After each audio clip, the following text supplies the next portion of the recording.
Morning Wake Up continues here, and there's something called swatting. Have you heard about this? Swatting. This is where people bent on playing a hoax, and they're involved in online games.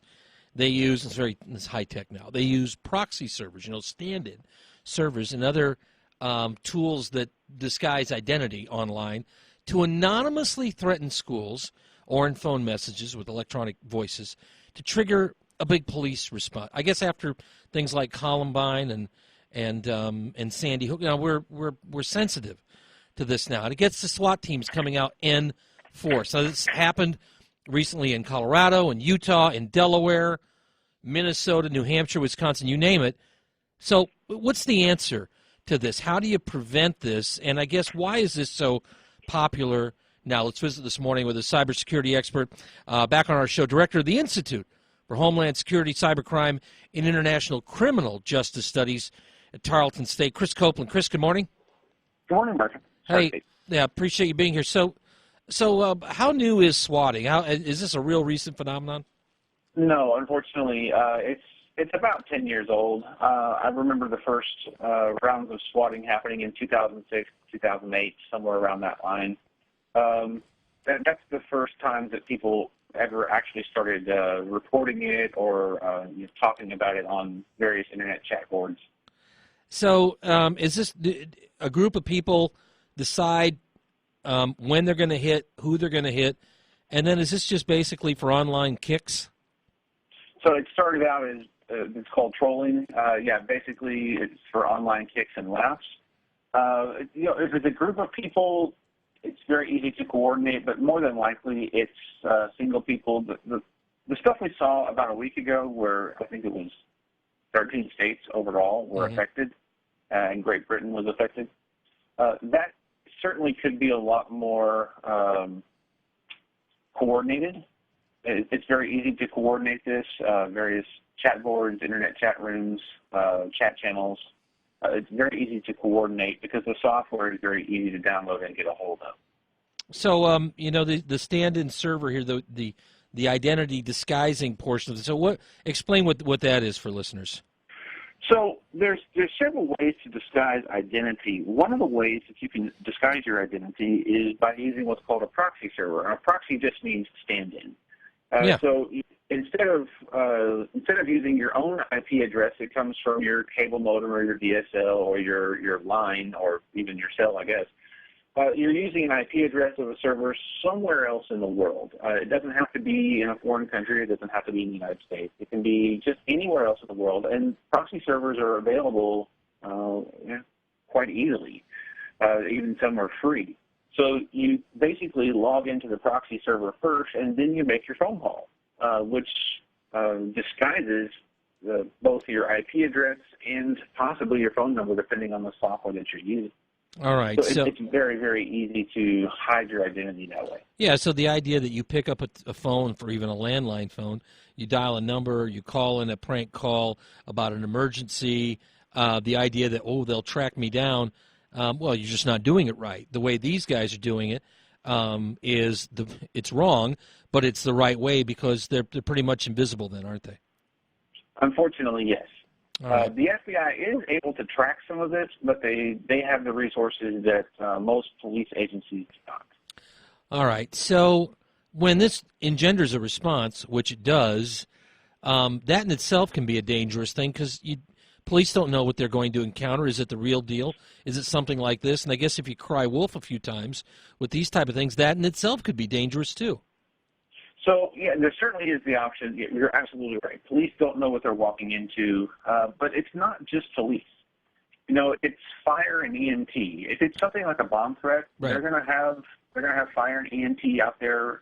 If people are having issues or someone's hurt, they're going to have people to handle medical issues and transport people away. It's not just a SWAT team that shows up anymore, especially the schools. What? But in addition to that, you've got another problem that these resources have been pulled away from a community that paid for them.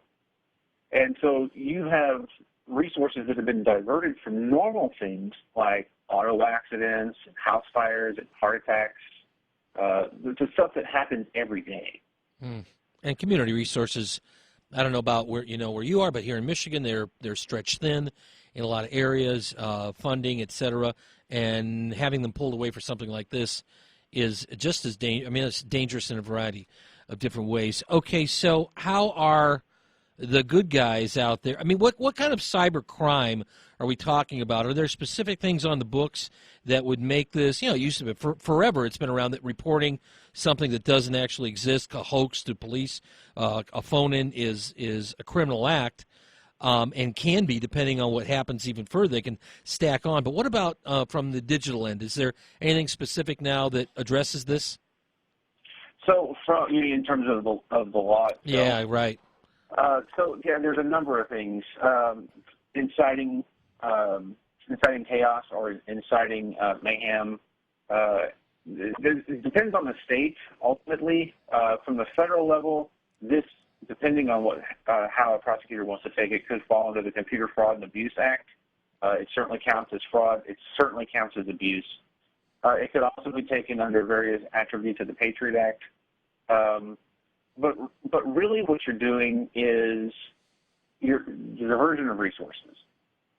From a crime standpoint, you've played a prank call on police, and that alone is illegal in every state. So more than likely, the states are going to prosecute under similar laws like that.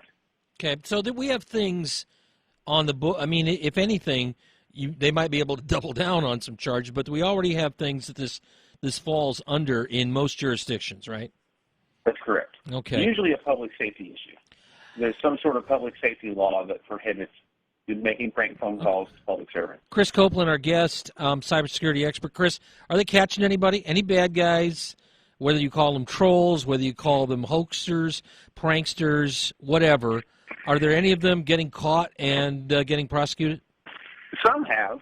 In the past, I think there were a few caught in 2009 and 2010 because they were able to trace the IP addresses ultimately.